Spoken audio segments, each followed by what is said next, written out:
Bonjour à tous, c'est Jean Nawa, fondateur de l'organisation Nawa Live. Dans cette vidéo, j'aimerais vous parler d'investissement immobilier et plus particulièrement de l'étape de la négociation.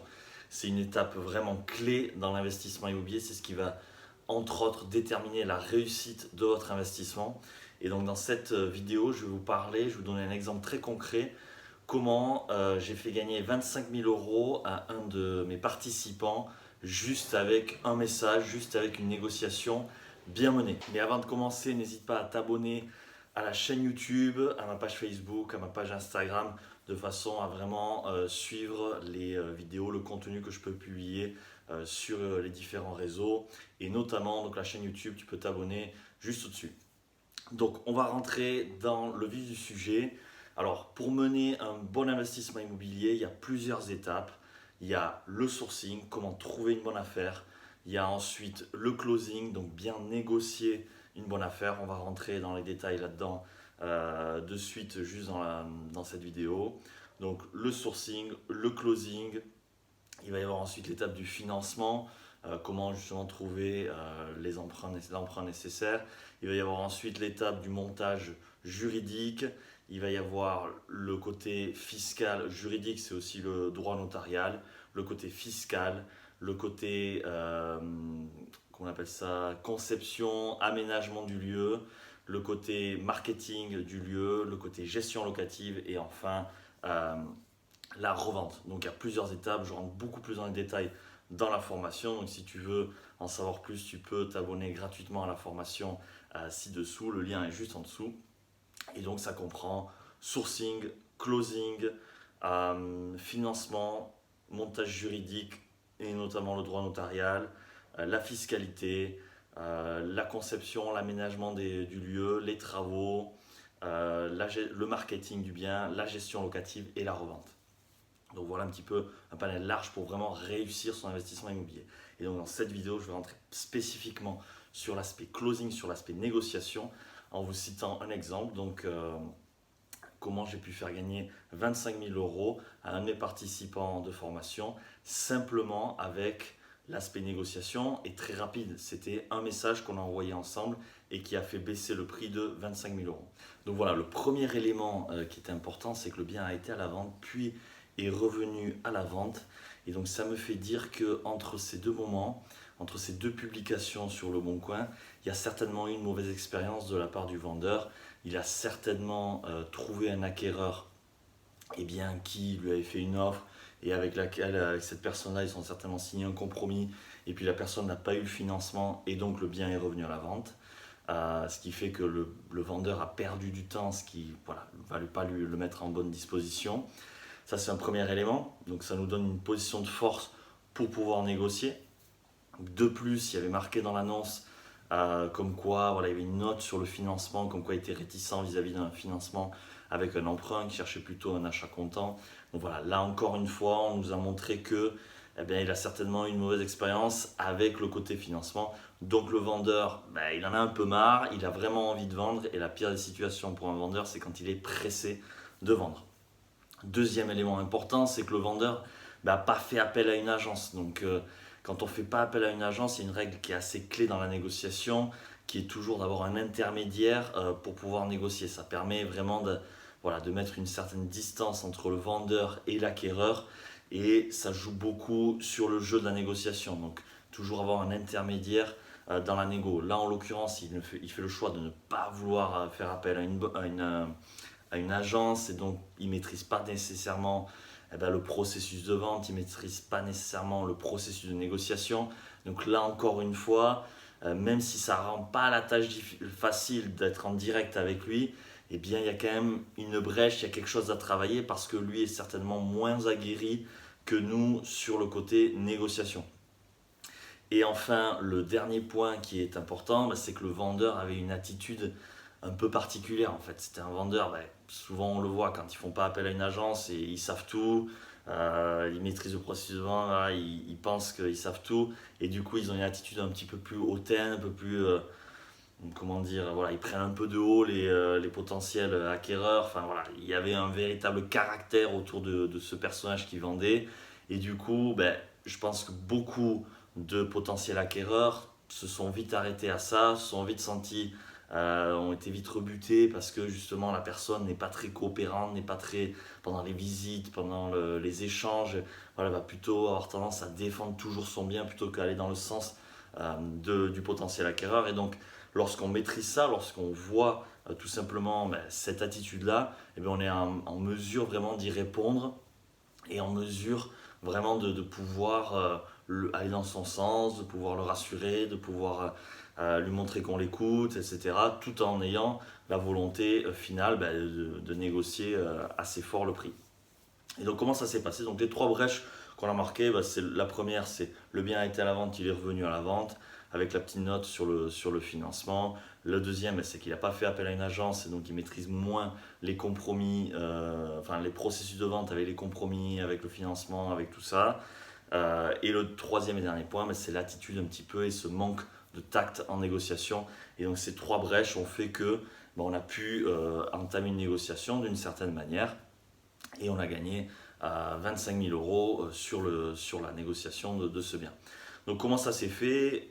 Par message, plutôt qu'en direct. C'est quelqu'un du coup qui est un petit peu difficile à travailler en direct parce que un peu caractériel, voilà, pour les différents éléments que je vous ai mentionnés au préalable. Et donc on a plutôt, pendant les visites, pendant les moments de non-négociation du prix, été vraiment en son sens, vraiment voilà, à son écoute, le comprendre beaucoup. Voilà, en négociation, on n'essaie pas de convaincre, on essaie d'abord de comprendre. On comprend, on comprend, on comprend. On a assez d'éléments pour pouvoir ensuite faire une proposition. Et donc, pendant les phases de visite, pendant les phases d'échange, là, beaucoup de prise d'informations, beaucoup de compréhension. Et ensuite, on lui a fait donc un email. Alors, je n'étais pas pendant les visites, le participant l'a fait tout seul. Et moi, j'ai juste assisté sur la phase vraiment email et sur la phase offre pure et dure. Et donc, on lui a fait une offre plus basse. Donc, on est passé de 190 de 185 000 euros à 155. Donc, on a fait une offre à 155. On s'est dit, ça serait bien qu'on close à 160. Ce que me dit un peu mon participant, je lui dis si tu veux closer à 160, il faut obligatoirement aller un peu plus bas et donc il faut aller à 155 par exemple, mais on ne va pas proposer directement 160, sinon on a de fortes chances qu'il va demander un peu plus au-dessus. Donc on a proposé 155. Alors comment on fait quand on écrit un email ou une offre ou même en discussion de la sorte? C'est on va d'abord aller dans son sens, on va d'abord le mettre en valeur, on va d'abord montrer qu'on a compris, ensuite on va donner les éléments qui nous font dire qu'il va y avoir un petit peu de négociation, en l'occurrence il y avait un petit peu d'aménagement, on a dit que on s'était renseigné sur l'aménagement du lieu, les travaux, qu'on s'était renseigné sur les frais de notaire, qu'on avait pris en compte cette notion de budget. C'est pas de sa faute à lui, c'est de notre ressort, nous avec notre votre bien il est très bien, votre attitude elle est parfaite, on va dans son sens. Ensuite, on lui explique que nous, on a deux, trois éléments à voir qui font que va y avoir des travaux, qui font qu'on va devoir revoir le prix. Et ensuite, donc on lui donne le prix que l'on souhaite. Et ensuite, dernière partie de l'email, on lui dit qu'on comprend que c'est un certain effort de sa part, mais que ça prend en considération le projet en sa globalité. Et de cette manière-là, on peut aller au closing, on peut tout simplement financer le bien, etc. Donc il peut être rassuré parce que ça a été une décision qui a été mûrement réfléchie et mûrement posée. Et donc ça va aller au bout et ça peut aller très vite au bout. Donc voilà un petit peu la structure de l'email. C'est aller dans son sens, lui expliquer pourquoi on va avoir une baisse de prix, qui n'est pas de sa faute à lui, c'est plutôt le produit, c'est plutôt la situation, c'est plutôt la réflexion globale du projet. Et ensuite, on repart dans son sens à lui, on lui dit on comprend que c'est un effort de votre part, mais voilà, c'est mûrement réfléchi et on peut signer très rapidement puisque dans ces conditions-là, je suis vraiment à fond sur le projet. Et donc suite à ça, en fait, donc à notre offre à 155, la personne a répondu, je ne sais plus quels étaient les termes, mais voilà, en disant vous y allez un peu fort, mais je suis d'accord pour 160 000 euros. Et donc forcément on est content parce qu'on a gagné 25 000 euros, moi, je trouve que c'est super. Maintenant, à ce moment-là, ce que je lui dis à mon participant, je lui dis mais essaye de rester à 155. La personne ne va pas partir en courant essaie de rester à 155. Donc on lui a renvoyé un message en lui disant qu'on comprenait, qu'on le remerciait beaucoup de son geste. Toujours pareil, on va un peu en son sens, enfin on va complètement dans son sens. On le remercie pour son geste, mais on a étudié, nous ça nous paraît difficile, on est plutôt proche de 155. Et voilà, on a conscience que cet effort, c'est un effort qu'on lui demande, mais que ça peut aller très vite. Suite à cette deuxième demande à 155, le vendeur a refusé. Il a dit non, moi je veux 160, bonne continuation, moi je veux 160, je ne veux pas descendre à 155.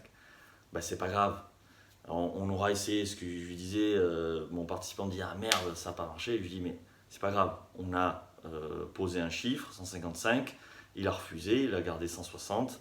Maintenant, on va tout simplement, on est fixé maintenant. Donc on va revenir en son sens, alors 24 heures après, on attend un petit peu, il y a une gestion du timing à avoir.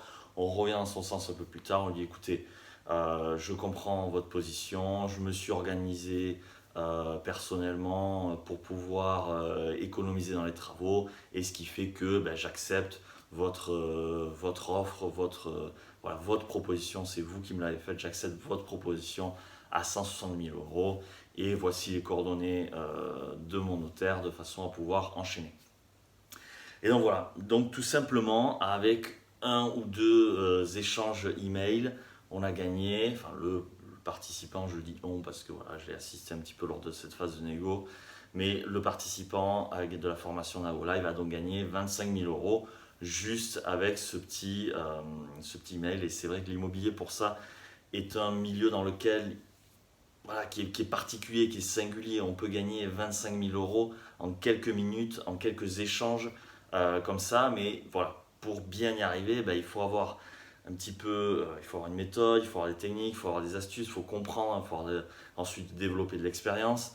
Mais c'est vraiment un milieu dans lequel on peut gagner des sommes assez importantes, assez rapidement. Et là, j'ai parlé que du levier de la négociation, mais forcément, il y a tous les autres leviers dont on a mentionné au début de la vidéo, qui vont vous permettre de gagner à chaque fois. Donc au sourcing, donc la négo, on en a parlé, le financement, le juridique, le fiscal, l'agencement, les travaux, le marketing du bien, la gestion locative et enfin la revente. Et donc si vous gagnez à chaque étape une certaine somme, à la fin vous avez un très bon investissement, vous avez une très bonne opportunité. Et les opportunités ne se trouvent pas, c'est pas écrit sur le bon coin ou sur la tête des agents immobiliers. Attention, là c'est une super opportunité, vous allez gagner beaucoup d'argent, c'est pas écrit comme ça, c'est plutôt on vous montre quelque chose, c'est à vous d'analyser et de créer à chaque étape la bonne opportunité. Mais pour ça, effectivement, il faut être formé, il faut avoir une stratégie, une méthode. C'est pourquoi je vous invite vraiment à suivre la formation Nao Live dans laquelle je rentre dans les détails pour chaque étape. Là, je vous ai mentionné qu'une seule anecdote vraiment d'une négociation. Il y en a plein d'autres, bien évidemment. Et donc, vous pouvez tout simplement les suivre avec le lien ci-dessous, la formation gratuite et la formation beaucoup plus complète. Vous trouverez les liens juste en dessous.